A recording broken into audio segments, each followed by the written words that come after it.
Hi folks, I'm Alan Watt, and this is Cutting Through the Matrix on the 16th of April 2017.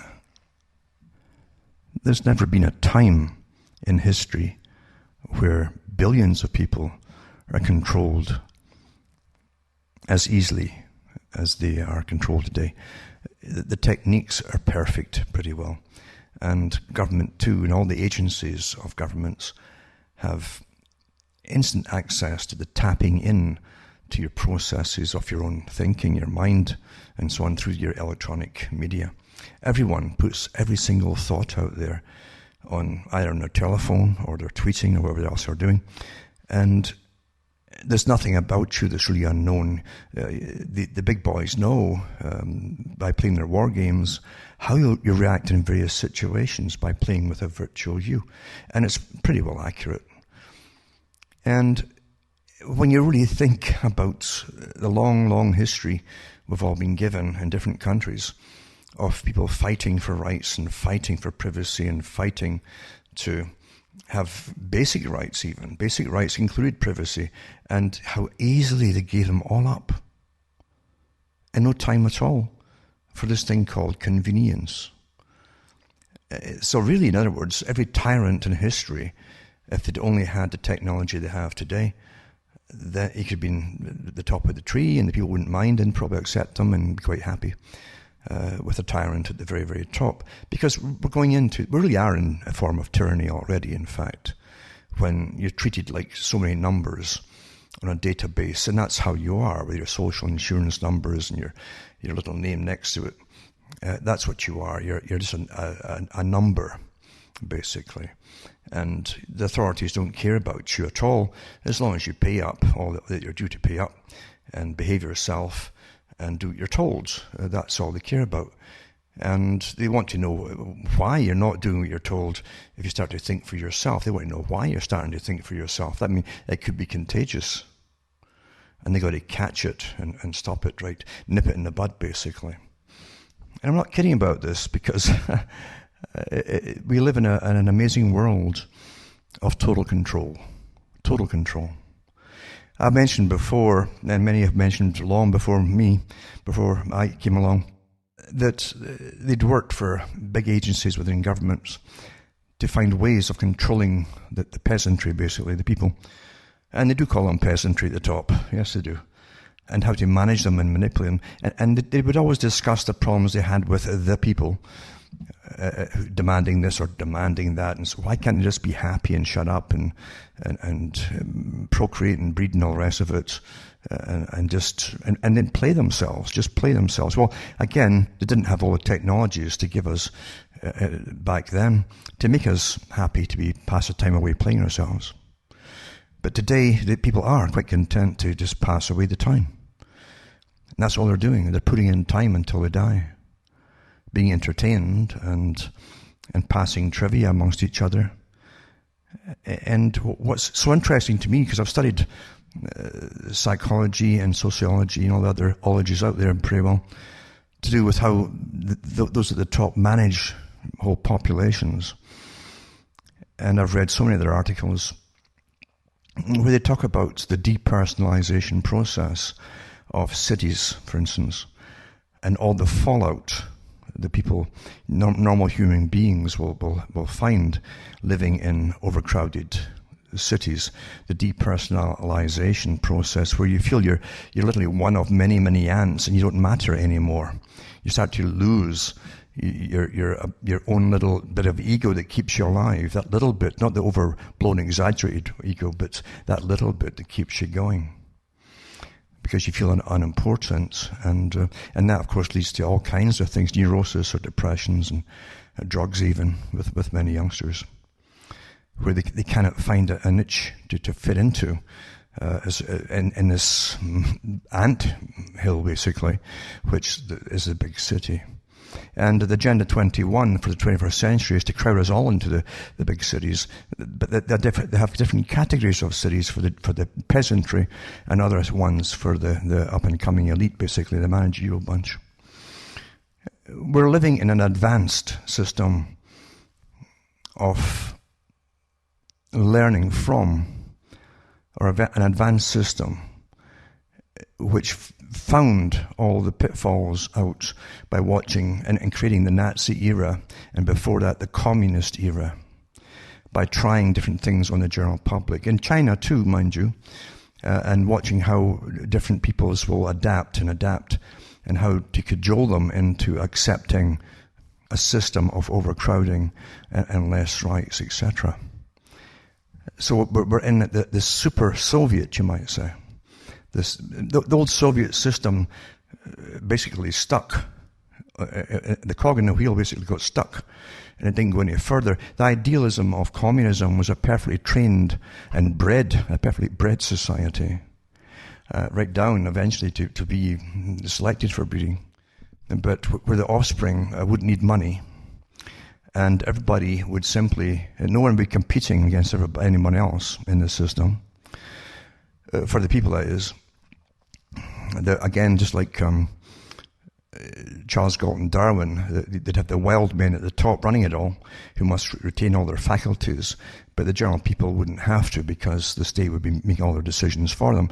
That's what Charles Galton Darwin wanted for Britain, Europe, and the rest of the world. So the super Soviet system, you'd walk into a big factory-type warehouse, supermarket, and you'd only take what you needed and nothing else. That'd be the perfect Soviet man or woman. They wouldn't think beyond that.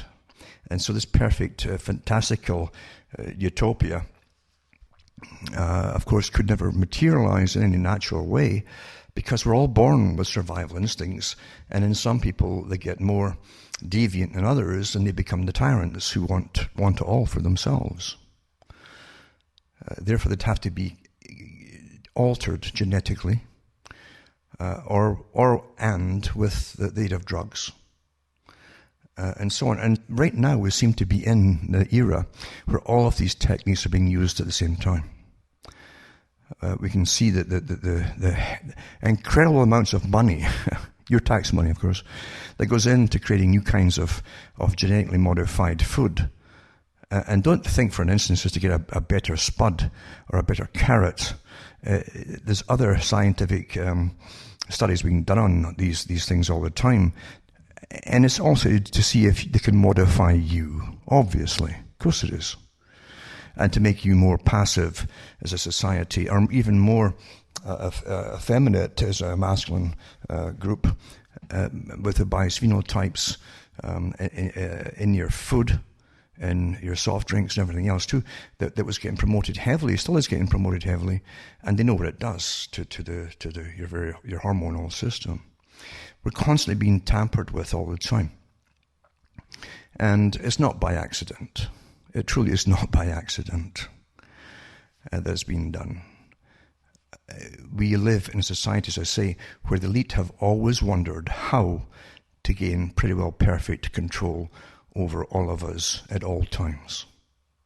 What they've settled on at the moment, this transitory phase, is simply the data collection daily from you, that you put up yourself, for them to grab from the Ethernet, etc., and add it to your personality profile, your history, etc., etc. And all these games running automatically on you to see how you would react in certain situations. It's perfect control. I've mentioned before that a really good series I did in Britain called The Last Enemy, because the last enemy is you.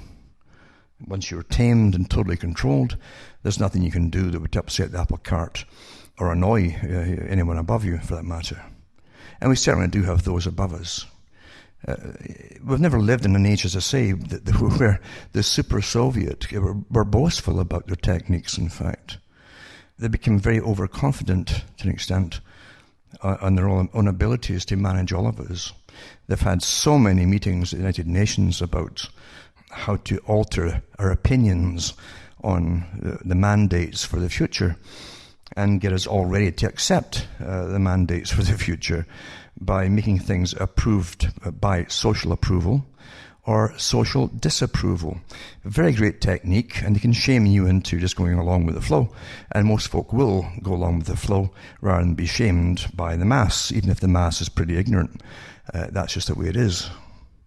you'll find most people will go along with the masses anyway, because they like to please their bosses. And I really mean that too. Everyone, I think, really knows that we have a system where it doesn't stop with the politicians. In this day and age, I think most folk really know or even sense that there's a much, much higher organization above that thing which you call government. And you're absolutely right there. Again, they had it in different sci-fi movies, and the THX movie, etc. They've had these other groups above us in the actual movies. But we do have them because we're all on the same agenda at the same time of internationalism, multiculturalism, right down to old speeches put out by the big players in promoting all of this and getting it all into action, like the late David Rockefeller, who said you can't make an omelette without breaking eggs.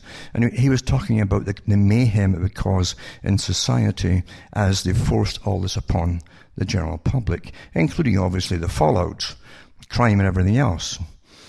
Religious differences, all of it would be just the fallout, breaking eggs basically. And that's how he saw it. Of course, he himself never saw himself living amongst the rabble as we all had to go through this change. These people literally move above us, literally, or underneath us sometimes, underground railways, etc. And they live a completely different lifestyle. They never mix with us. So they fall out and they make enough of the eggs and they break enough of them. It doesn't really affect him at all. But again, we do have these organizations like the Royal Institute for International Affairs, Council on Foreign Relations, the Project for New American Century, and then one I might touch on tonight too, which is the one that came out of that last one, and is working very, very strongly today. But who gives them authority to, number one, exist? Do the public vote for them? No, you don't. You don't get to. Most of the public don't even know they exist. And why is it that your vote doesn't matter? Because whoever you vote in goes along with an agenda that you never suspected. For most folk who never suspected it, it really frightens me when the general public are genuinely surprised that the person they vote for changes their tune on pretty well every single thing that they mentioned when they were running for election. Because there's nothing new about that. Marx advised the future leaders to do the same thing, to infiltrate the political parties in any party, didn't matter what name it had, and pretend you were, if it's conservative, you'd be the most conservative of them all. If it was Labour, you'd be the most Labouristic of them all, and so on and so on. Until you were in, then you can do what you wanted to do. And that's what has happened in many countries over the years. And it hasn't stopped. Hasn't stopped. I can remember, and I'm sure you all remember, in fact, there's been movements in the past in all countries, I think, to recall. I mean, if any person you elect into office doesn't fulfill their promises, then they should have a certain amount of time and then get booted out. And each time you try to get that through, it never goes any further than the hollering stage, because it's never going to happen. We're not run by the people that you think you vote in. The people you vote in are on the hook to an extent to their bosses way above them. And they know it, they're perfectly aware of it, but they're quite content too to get really good payoffs under the pretense that they're the leaders of the countries. And you should never vote for anyone where you have where they can produce no affiliations to other private organizations that they've sworn allegiance to already. And most of them do. You're not voting in a person. You're voting in a person with a bunch of pre-sworn allegiances to organizations. And I mean sworn in. It's not like a little affiliation, like a hobby. They really believe in it, and they've gone into it in almost a Masonic style. It doesn't have to be Masonic, though. But they've definitely gone into it in that depth, basically. The only job the peasantry have is under democracy, is to use your vote. You have no right once you've voted the person in. That's a fact. That's law. So all the saps, basically, that were promised peace, and we're told that peace is better than warfare, are just that. They're saps. it wouldn't have mattered one way or another who got in the US, for instance. One would have been a bit slower, and because they were doing it with proxy armies, with American funding and training. Whereas the other one got in because he promised to get the boots on the ground and of Americans. And Americans would fund it all and pay for it all, and that's what's happening. They get it done faster. And they both made their promises. You all know that they made their promises. Therefore, that's why one got in and the other one didn't. The masters of the world preferred the bid basically put in by Donald Trump. And he's going at it. It doesn't matter that he said he'd be friends with them and friends with Russia. That's all been broken, it seems, too. And the same thing with the Middle East. Our whole lives, basically, that's all. A whole generation's grown up. Many of them have died off already. Where all you've heard is problems with the Middle East, their whole darn life. And people don't stop and say, well, why? Why? And it's still going on. It hasn't finished. Hasn't finished at all. And under the various conventions they've got at the United Nations, supposedly, like everything else, of course, doesn't matter, but supposedly the whole idea was not to intervene in sovereign countries' internal affairs. And that included civil war. But it doesn't matter, does it? Because there's other reasons why the Assad government must go, according to the colour revolutionists and all the rest of them, who said they would want secular governments, which really meant different people governing them than people who actually were born and raised in those areas. That's really what they mean by that. Because they don't want anyone being nationalistic in that particular area around another country. They don't want that at all. So the wars go on, and you can either cry or walk away, because you aren't going to change it. Big power and big money rules it all. And big power and big money is a worldwide gang in this day and age. That's what it is. And it's pretty ruthless too. Pretty ruthless. And for those who think too that things happen in a spontaneous fashion, I've mentioned before that when it comes to military offensives and so on, it takes years to plan each one of them. Years. It's not spur of the moment. We knew that too with the George Bush Jr. and his whole bunch, with the Project for New American Century and all the rest of it, that they had troops waiting ready to invade Afghanistan before 9/11 happened. It took years to plan all these things. And a whole list of countries would be taken out. I've taken them all out except Iran and Syria, Somalia, and I think it was Yemen as well. I think there's quite a few countries on that whole list. They've taken a bunch of them out already, but there's a whole bunch left too they've got to finish off. And they won't tell Americans why America must go off and finish off these countries, but I think we all have an idea. But it really doesn't matter, does it? We're going to live through it again. But as I say, it gets monotonous. It really gets monotonous. Pretending you live in a free society when your own governments will come down and imprison you if you mention various things you're not supposed to mention anymore, which are obvious. It'd be kind of like walking home from school and you've got a black eye. And you get in the door and your mum says, "Who gave you that black eye?" And if you mention it, then your mum's going to start beating you up. That's where we are. We're not allowed to mention reality as we see it. Even when it affects us personally. It's not allowed anymore. That's why I mentioned last week about the system of the Soviet system that ran the Soviet countries, including Bulgaria. And put up that link to that excellent little documentary they put together of suffering under the incredible brutality, the brutality of this, what was called the left-wing Soviet system, where literally you were imprisoned, and often all they stamped on it was you're a nonconformist. You wouldn't go along with the politically correct verbiage of the gang that ran you. And we're seeing the same thing being enforced in our own countries right now. If you've got a different opinion on different things, they want to put you in prison. Yep. We see it all happening again and again and again. Again and again and again. You're a nonconformist. You won't use this terminology. You're a nonconformist. You must, and I've given the talks over what I'm talking about over the past few months, in fact. But many other things as well you're not allowed to talk about, even when you ask questions about why. We are sentient beings, and as such, we're supposed to ask questions as to why things are happening, and where we see problems. Why is there a problem there? What is this?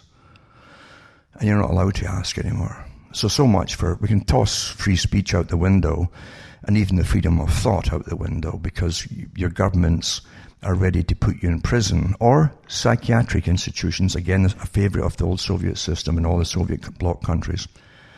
Because if you complained about anything in the system, you had to be insane to criticize such a perfect utopia as the Soviet Union.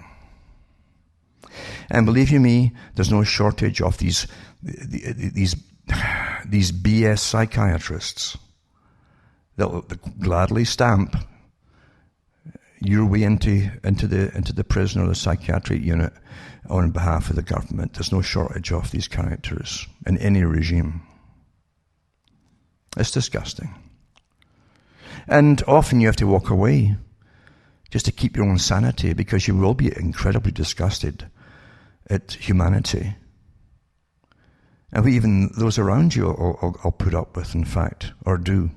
Or how they'll reduce to groveling themselves to please their bosses and so on. That there are many facets within human nature that are pretty disgusting.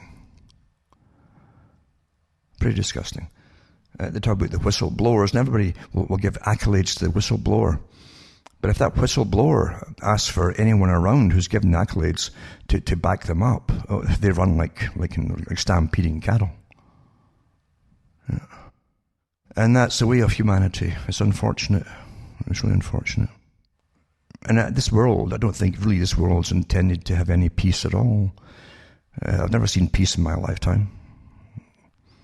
Even the little bits of peace, they're giving you economic destruction, of taking down your nations. And I lived through that in other countries.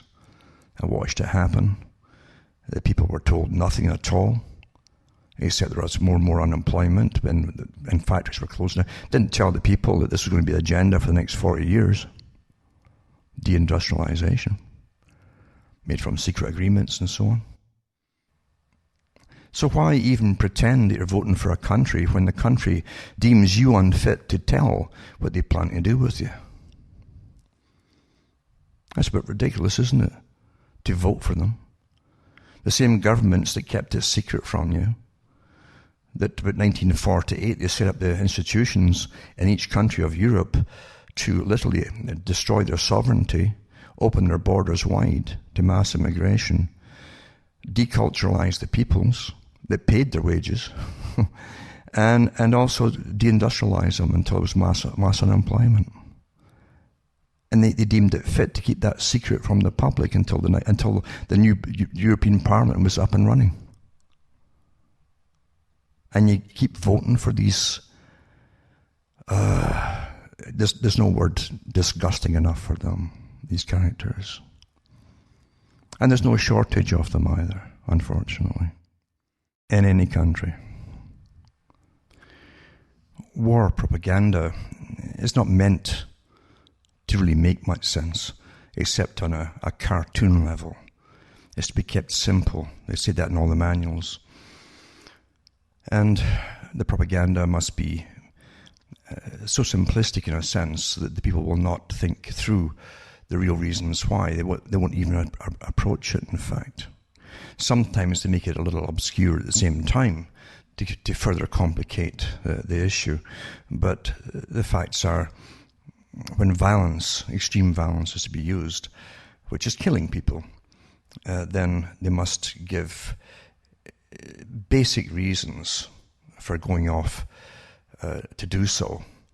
And this nonsense we've seen in Syria, after living through, and I have lived through the time of 2001, September the 11th, and all the propaganda that followed that. It was just incredible from the US, Britain, and so on. It was incredible, right down to inquiries after the facts, where a president of the United States admitted that killing Saddam Hussein really had nothing to do with 9/11. In fact, this president said we got rid of him because he was a bad guy, and the world's better off without him. Well, if they have that kind of power, or they think they got that kind of power, to go across the world killing folk they don't like, we're in real trouble, aren't we? But again, it's always kept simple for the general public. I think Bush Jr. didn't even know himself why he was told to go off into these countries. I really don't think he really knew. But it's the same thing, and we saw the same thing too when they had Colin Powell and all the rest of them telling us, oh, look at that, there's a guided missile system on a platform there, a big long platform, and this is why we must go in and stop these weapons of mass destruction. And over and over, the same lies over and over again, even when the company from Britain that had sold Iraq this particular long tractor-trailer device admitted that they sold it to him, and it wasn't for missiles. On the back of it, on the top of it, was these weather balloons. They sold it to him years ago. And they came out and said that, wait a minute, he says, don't go and blow them up because this is what it is. But it didn't make any difference, because facts don't matter. Facts don't matter when there's a big agenda there. And the same thing has been said by, I think it was one of the officials from Britain to Syria recently. So the same thing, we've seen this all before. When there's an agenda afoot, you can't believe anything the intelligence agencies tell you.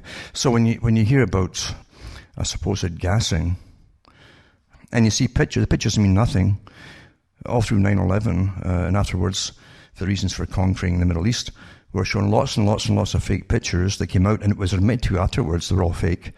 But it didn't matter at the time, as long as it got the job done. And it's the same thing here too. Countries which have never had a problem using force, like the US or Britain, don't become squeamish when babies are killed. You can still look up the photographs from Vietnam, when you saw plenty of young children running along the roads in Vietnam after getting American napalm sprayed upon them. And their flesh is all hanging off. It didn't bother anybody back home then. So don't believe for a minute. It's so pathetic, these pithy excuses, pithy excuses they give to the general public. It really is sad, isn't it? And then the next thing you know, $59 million or so is spent on missiles in retaliation. Missiles supposedly so inaccurate that they don't know who it killed, and no one's crying over any children there. Never mind this MOAB bomb that has been dropped in the border of Pakistan and Afghanistan. Really, I mean, come on. So let's get away from this whole idea that they care about killing folk. The whole point of what they do is to kill people. That's what war is. And they won't use the term war, will they? Oh, we're policing the world. Well, who gave you the permission to police anything? The US has been involved in more wars than you can hardly remember. Before and after World War II. And now they call it policing actions. It's just word terminology and the playing on words. It's just disgusting, isn't it, really? But the point is, they want a different government, and it's the same agenda that was on before Trump came in is on the go today, where the real powers that be above us all have decided they want the particular government of Syria out, and the puppet one that they want to put in. That's what it is. As simple as that. And they'll keep slaughtering folk over there until they get what they want. Anyway, it says the MOAB that was dropped on Afghanistan cost far less than you think. A lot of misinformation is being circulated about the cost of the mother of all bombs. That's the nickname for it, the MOAB bomb. was dropped on a series of ISIS network tunnels. That's what they tell us. We don't know if it's true or not in Afghanistan, but the true number is a lot less than many think. Back in 2011, the LA Times wrote an article that detailed the cost of the bomb sitting somewhere in the range of $314 million. The number was picked up by many in the media after Afghanistan MOAB was dropped, and soon the number was spread around social media. The bomb dropped today in the middle of nowhere. Afghanistan cost $314 million. And they give you another link as to where that one came from. But then it says the figure LA Times present, however, is not at all accurate. But soon the site Deagle.com came out with a figure of $16 million. As Daily Caller writes, the number was then picked up from various media outlets. So now they're bringing the cost down to something like $170,000 and saying you got a deal. And it might even be as less as $12,000. This is like trivia I'm reading here, presented as news. But I mean, that's all you get now, as guesswork, isn't it? And anything to do with military, believe me, if they make a toilet seat, it'll cost a couple of $1 million, because the money goes into other pockets. And then this one too, which of course they want to use. See, I remember Iraq, and I had all the links. I've kept all the documentation of the last big conquest of Iraq, and it was astonishing at the time when you saw people in hospitals who were on a bus, and the bus internally was sliced up inside, as though like a sword had slashed through everything. And they had testimony too of even the driver. I think his legs were cut right off, and they didn't know what it was. It was an advanced weapon that the US was using. It was so bad that some of the intestines of people inside the bus ended up on the roof of the bus. A directed energy type weapon. Another one, actually a couple, were to do with the mummified bodies. They had buried all these bodies, and they had been adults, but they'd literally shrunk with some intense, incredible heat, and they were dehydrated and had been buried too. And that the US was definitely testing out advanced secretive weaponry in Iraq. Well, now they want to use them, of course, elsewhere, and this is directed energy atmospheric lens. It says could revolutionize future battlefields. Sorry about my voice, by the way. It's the heavy aerial spraying of geoengineering or chemtrailing we're getting up here. This is a bad spot for where I am.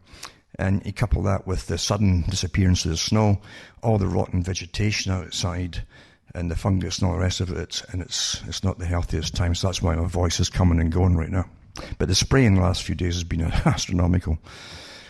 Anyway, directed energy atmospheric lens could revolutionize future battlefields. Within the next 50 years, scientists at the BAE Systems, I think that's the same systems that created HARP for the US. As I checked that up and to confirm it, mind you.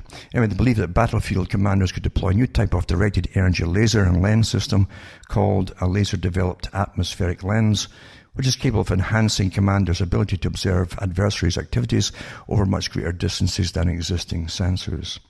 At the same time, the lens could be used as a form of a deflector shield to protect friendly aircraft, ships, land vehicles, and troops from incoming attacks.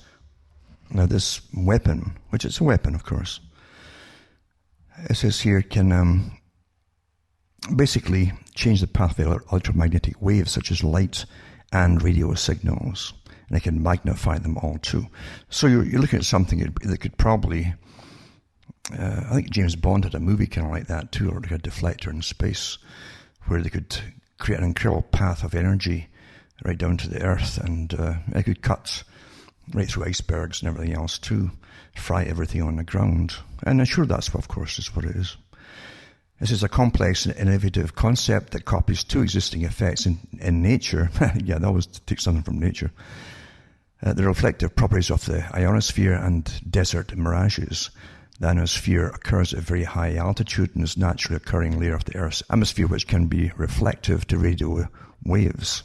So you just know it's basically a weapon. And they can do a lot with it too. And they're dying to use it, I'm sure, on real live people, because that's what they're designed to do. I mean, that's what weaponry is, to be used on live people. And they don't care, any of these organizations that make the weaponry, or the governments that use them, about little babies or anything else. All that nonsense. They really don't. They don't. And you better understand something too. Countries that do that, and I've said this from the beginning, they create this big eating machine that goes across the world, just eating up different nations, eventually comes back home to you. And you at home have changed as much as the countries that have been conquered by your troops abroad. That's what Carol Quigley said.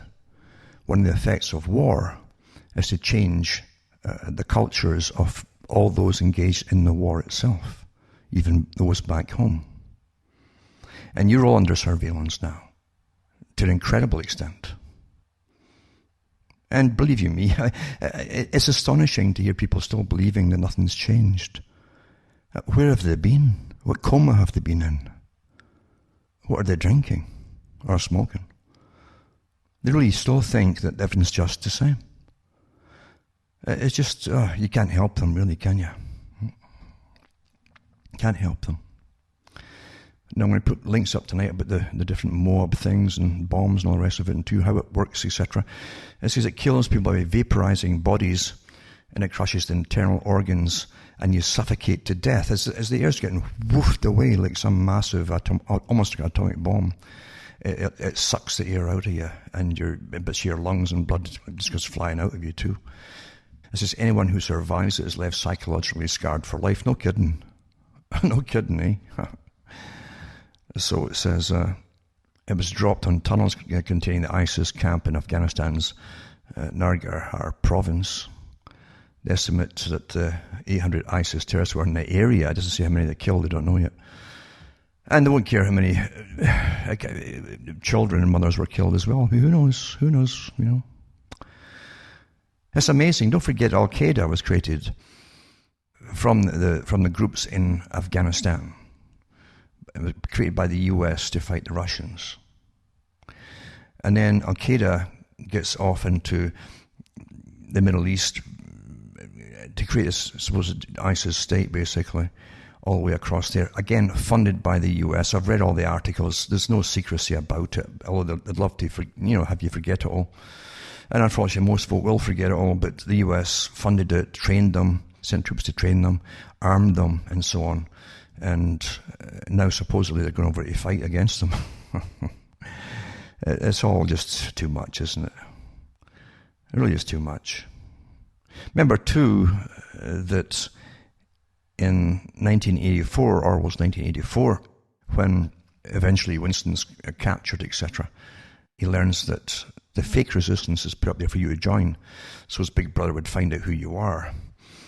The fake resistance said that the war is not meant to be won. It's just perpetual war for control purposes and power. It's not meant to be won. So you always have a war on the go. And that's what we have, isn't it? It says here that in the milliseconds following the initial blast in Afghanistan, all the oxygen would have been forced out of the tunnels and for hundreds of feet around, literally sucking the life out of ISIS terrorists and suffocating them as their lungs imploded. In a flash, the fiery shockwave would have radiated outwards at the speed of sound for up to a mile radius, causing huge blunt force trauma injuries to anyone caught in its path, levelling buildings and trees. Ears would have been left bleeding, internal organs battered by the sheer force of the shockwave. It would also have caused many within 2 miles of the blast to lose their hearing. Anyone caught inside the tunnels would have been crushed as the force of 19,000 pounds of highly complex explosives caused them to collapse on top of the ISIS terrorists. And on it goes. I guess that's a great selling point, all this, what I'm reading here, for the company that makes all this stuff. That's how it works, isn't it? It's just another day of business, really. And another one, two mother-of-all bombs never used before due to civilian casualty concerns. Well, they had no concerns there, I suppose. This article too came out about the same time, about a week ago or so. Less than 4 weeks remain before the funding for the federal government expires. A shutdown would be catastrophic for the military, but even if funds are extended at prior year levels on a continuing resolution, which is called CR, continuing resolution, they love all this stuff, don't they? The damage will be grave. Military leaders have warned that planes will be grounded and troops will stop training under a CR. This would be a major setback for President Trump, who pledged to rebuild the armed forces after deep cuts under his predecessor. And then this one here is to do with the group that's all around Trump, it would seem right now. Because many people were hesitant about Trump because he never said who he was going to bring into his cabinet and help him run the system. And it's rather obvious that there's so many neocons and newer neocons, younger ones, involved. But there's people from the Foreign Policy Initiative. Now, the PNAC group were the older ones, the Rumsfelds and all the rest of them, both of which is Cheney, etc. And had Crystal and various people under it too, who helped set up. In fact, it helped set up the PNAC group. And a couple of the same ones have set up the Foreign Policy Initiative. Again, it sounds very official, like it's a part of government, but it's actually a non-profit, tax-exempt organization. That's how they do it, it's for the people. Most of the people in America will still think it's some kind of official arm of the government. It says here, it's an American think tank, according to its website. The FBI is committed to robust support for democratic allies, human rights, strong American military equipped to meet the challenges of the 21st century and strengthening America's global economic competitiveness. It was founded in 2009 and is led by Executive Christopher Jack Griffin. It's a non-profit tax-exempt organization under Section 501c3 of the U.S. Internal Revenue Code. And it says it publishes numerous bulletins, fact sheets, and analysis on a variety of foreign policy-related issues. The FBI's board of directors consists of former Undersecretary of Defense for Policy Eric S. Edelman, Dan Senor, editor of the Weekly Standard William Crystal, and Brookings Institution senior fellow Robert Kagan. The latter two were project directors for the neoconservative Project for the New American Century. It describes itself as having formed in response to foreign policy challenges facing the U.S., such as rising and resurgent powers, including China and Russia, and other autocracies that violates the right of their citizens, and again against Al-Qaeda, etc., etc. But you get the gist of where they're going with it all. It's a shame. Well, if you had real government, if any country had real government, it's a shame that they can't just have a real government that's solely sworn in to simply look after the people of the country, instead of being subject to all these very powerful lobby groups and organizations that end up dragging the nation into various wars and all the rest of it too. It really is. It really is. And also, to do with the aerial spraying that's going on big time, one of the aircraft you've seen very often doing this is, and I saw one again just on Friday there, is a pure white aircraft, with two big engines on it, no markings, and just laying on the chemtrails big time. And this ties in with this article that it's from 2016, August the 3rd. What was that mysterious white plane flying in and out of Syracuse Airport? Well, they identify this as an American military one. It can be used for refueling in the air. It can be used for many purposes, but if there's tankers in it already, it means these are the ones I think that they're using heavily for the spraying, and it makes perfect sense.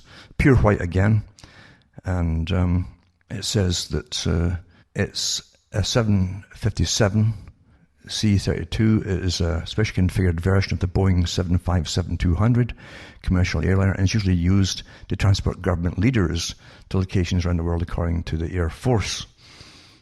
And it says one version, designated the C-32B, reportedly has in-flight refueling capability and is painted white with minimal markings to keep a low profile while flying to foreign destinations. So it makes you wonder, but I have seen these myself, and you can really get them with a good lens, or you can see them through binoculars, these particular aircraft, and they're white that can make out. Can't see any markings, although they're very high up indeed, but there's no markings or colour. They're pure white as far as I can see, and they're going at it all the time, pretty well daily, And I noticed too, they're back to the early 2000 spraying types they were giving, where they start off with big white trails and they spread into the sky if it's sunny, and you end up with this kind of bluish, whitish mush in the sky, not quite totally overcast, but they did bring on the rain over Saturday and into today, Sunday, with all the heavy spraying that's going on. It's child's play, it's routine nowadays. And of course, we're not supposed to know about it. This article here is about spraying. It says US scientists are set to send aerosol injections 20 kilometers up into the Earth's atmosphere or stratosphere in the world's biggest solar geoengineering program to date to study the potential of a future tech fix for global warming. I read this again a few weeks ago because it ties in with what we're talking about here today too. And again, this is all to do as if they were going to one day have to step in and save us all, when they've been doing it steadily since 1998, pretty well daily. And this little testing area just for Harvard alone, University, is $20 million, and it will launch within weeks and aims to establish whether the technology can safely simulate the atmospheric cooling effects of a volcanic eruption. If a last-ditch bid to halt climate change is one day needed. What a lot of nonsense, eh? But again, most of it, it's not for the general public to understand or know about, in fact. They really hate the fact that you notice them.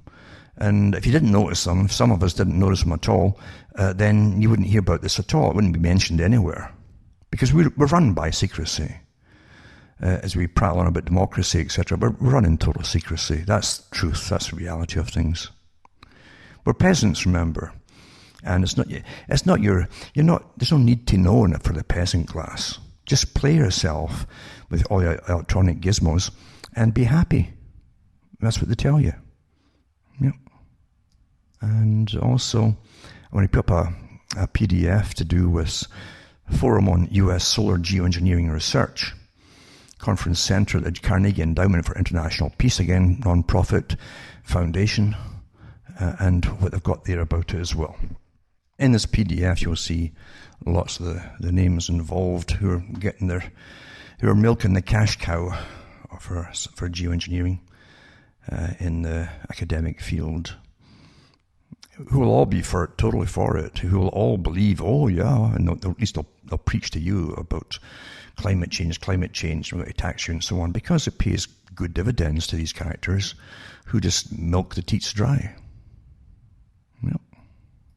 Now, another thing I want to touch on too is the massive indoctrination programs on the go. Years ago, I put out documentaries on psychiatry, and with a lot of the history of psychiatry to do with psychiatrists who wanted to literally vet the world, vet all the politicians.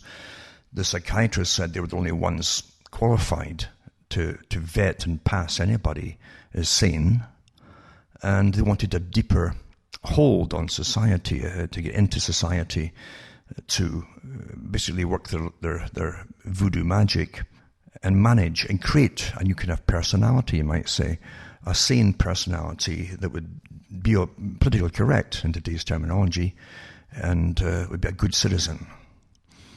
And it's still going on today. After all these years, big time. Scotland, as I mentioned before, is a test bed for it with the GERFEC program, and you'll find GERFEC and GERFIA in the archive section of cuttingthroughmatrix.com. I've given talks on them before. And how they're also going into all the different programs in Scotland to do with managing you and tweaking the brain for the population. What you're finding today in societies that are decimated culturally, just like they knew with Darwin's theories of peoples, if they ever, had their cultures taken from them, they'd basically self-destruct. And especially when you bring them up in a society where there's no work because of free trade and all the manufacturing being taken out of the country long ago. for free trade. And a service industry which means nothing at all except importing stuff and passing it around to sell until that falls apart. And that's what you've got. So the problem isn't free trade, of course, today, according to all the experts. It's your mental health. It's you. If there's a problem at all, you see it's in you. That's what they're telling everybody. And so they're using Scotland as a prototype to tweak the brains of people who obviously are suffering and see no future in anything pretty well. And one of them is a child mental health online trial. Online, computer, to be held in the Highlands of Scotland, along with Gerfeg and Gerfee and everyone else. So children with conditions such as depression and autism could get help more quickly via online psychiatric assessments, it's being claimed. The use of a secure computerized system for young people and their parents or guardians is being trialled in the Highlands and in Finland as well. The trial is being run by a team from the University of Aberdeen. It said online assessments could offer a service to an area of healthcare with few staff and heavy workloads. Now the reason, supposedly it's going to involve 4 categories: anxiety, depression, obsessive compulsive disorder, phobias, attention deficit and hyperactivity disorder, autism, Asperger's syndrome, oppositional and conduct disorders. Now, myself and most people I knew when I was growing up would probably be put under oppositional and conduct disorders because the system back then was totally broken in Britain. Really, you had to assert yourself, your own sanity, by opposing nonsense that was getting fed into you at school. That's what you had to do. But they're not going to have that now. They're going to tweak you till they make you the perfect citizen. Now, this ties in, this is a great treatment you're going to get. It's online treatment. This is National Health Service, Scotland again. Highland boss outlines vision for army of local heroes and creation of new care profession. This is the boss of the National Health Service. Highlands has urged communities across the north to show courage as he unveiled his vision for a radical shake-up of health services. This is across the board in medical health too. So they want volunteers and local heroes to be recruited in rural areas, combining roles of retained firefighters, first responders and health workers. But he warned communities across the region that they must be prepared to show courage as much loved services are reformed. What it really means is they're pretty well slashing and halving the cost of the healthcare in Scotland under all this verbiage. That's what it boils down to.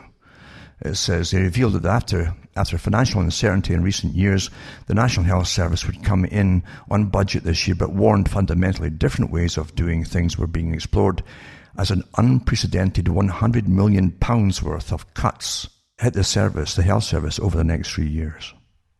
They're bankrupt. So under the bankruptcy, basically, they're cutting it to the bone and trying to make it sound like we're winning. That's standard stuff today. No one tells you the truth today. They'll go through public relations BS, which is bothersome stuff, as you well know. There's another one, 2 local heroes need to be paid, said retired general practitioner. And Scotland facing billions of pounds of budget cuts, say economists. Now, I can remember when the Scottish Nationalist Party supposedly got this pretended government in, and it really is. It's not, as far as I can have been able to tell, it's not for the benefit of Scotland at all. It's the most socialist, a socialist country, and a socialist, international socialist experiment.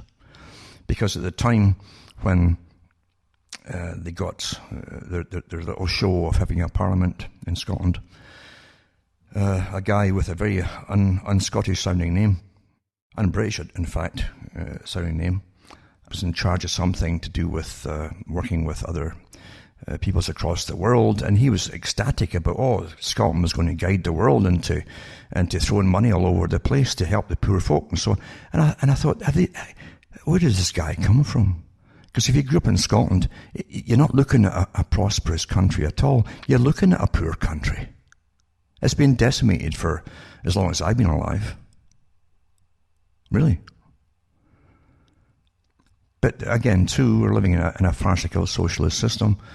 where I guarantee you those are in the government and those around the government, like every other government, will be filling their pockets mightily with the kind of paychecks they'll award themselves and all the other benefits they get. We live in a very corrupt age. Very, very corrupt age. Really do. So I'll put all these links in tonight for those who want to see. Because the reason I'm giving you Scotland is because it's a test bed for the rest of the world under the United Nations. And they'll tweak out all the difficulties, adjust them here and there for different cultures, and then introduce them in your country. That's why I'm telling you this. And then what I'm going to give you is an example of the wastage of money. We live in a new agey society. Very touchy-feely. Everyone's touchy-feely. And there's a big business for those who are into the touchy-feeling stuff.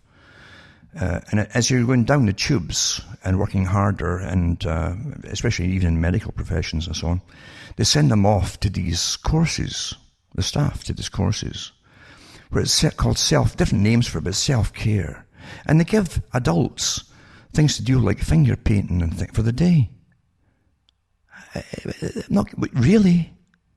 They're paid awfully well, these characters that they send in to do all this finger painting and let's build sandcastles and think, what on earth is this? And they give it wonderful names, self-directed learning, transformative learning, experiential learning, contextualized learning, points to ponder, and rubbish like that. And all the big corporations have them, but now it's all through the government, it's through the school system for teachers, it's through the medical profession too for the staff and nurses and so on. Rather than just cut back their hours, hire more folk, and let you do what you want with your free time. No, they send you off to finger paint and stuff like that. Huh? Do you ever wonder if you're living in a loony bin? Do you?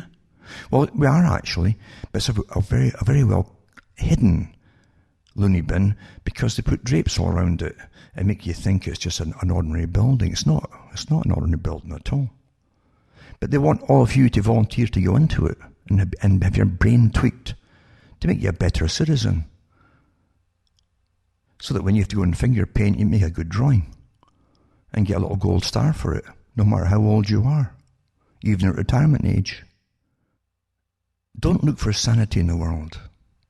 Don't look for common sense. There are forces in the world that run you now that are determined to show no common sense to you at all. And they certainly don't want you to have any either. Sad, isn't it? We're being poisoned from the skies. We're being fleeced for all our cash, for wars galore, and for all this nonsense to do with geoengineering as they use it to totally control the planet. Because that's what it's about. Total control of the planet and its weather and everything else. And you pay for it. Right down to forcing whole nations to up and move. And it might be your turn next. You might look at all these ones in the middle and say, oh, these are Arabic countries that are moving. But it might be your turn to move when they start putting all this on you. I'm not kidding you.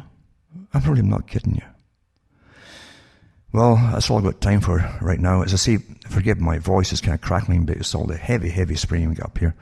Plus, once the snow suddenly goes, you're left with rotten vegetation from last year, and you got lots of fungus and stuff in the air. So that, plus all the chemtrails that come down, it's a bad combination to be breathing in. And the big boys know at the top too, but I'll guarantee you they've got the real antidotes to it all. And they'll be off at this time of year elsewhere where they won't be affected by it.